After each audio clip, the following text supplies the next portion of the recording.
Perhaps the Garden of Eden is a metaphorical or poetic story. But before deciding that's the case, we should try to understand the narrative literally.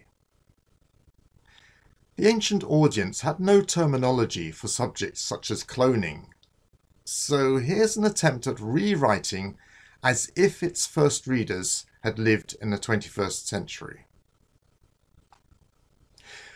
The first human lived in Eden, an area of fertile land enclosed by a wall that protected him. The garden boundary kept out carcinogens, dangerous animals, and all other sources of harm. Inside, there was healthy food and useful plants that needed tending. God then took some of the man's tissue and made a kind of clone who was identical to him except for the lack of his Y chromosome, so she was female. To prevent them from aging, God provided a tree of life, a source of life-preserving supplements that kept them alive as long as they ingested them regularly. However, exclusion from the garden would deny them access to this tree, so they would start to die. Now, there are some details in Genesis that are more difficult to retell in scientific terms. For this, we have to change to theological language. The first two human beings, like us, had the ability to make moral choices, although there was little to tempt them to do wrong. So God included a minor prohibition. He told them that they should not eat from one particular tree, the tree of the knowledge of good and evil.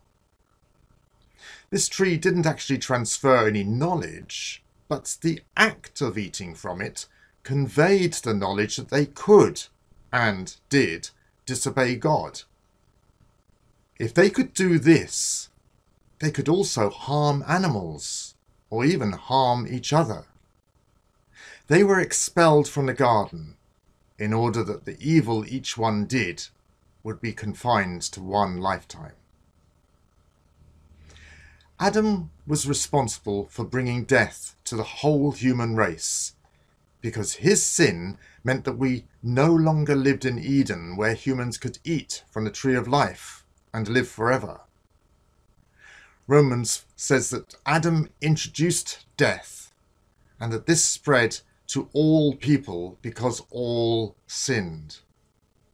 So Adam didn't bear all the guilt because we ourselves also sin. Did Adam's sin also bring death to plants and animals and bacteria? The only indication that this may have happened is in Romans 8. Creation was subjected to frustration, in hope that the creation itself will be liberated from its bondage to decay and brought into the freedom and glory of the children of God. Notice this doesn't say that death was absent before Adam, but it does say that the creation suffers decay and also frustration until the children of God experience freedom and glory.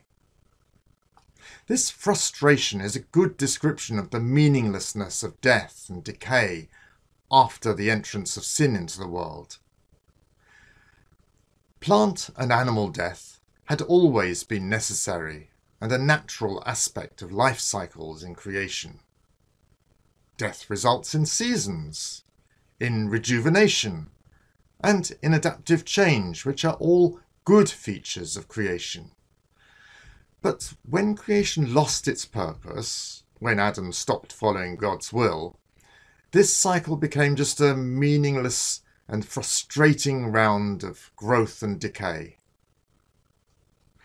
Romans 8 tells us that the whole of creation is longing for the day when we all start following the will of God again. The tree of life reappears in the eternal city. Perhaps God planned from the start that the Garden of Eden would have grown into a garden city where billions of people could live safely while still being able to explore the natural planet around them.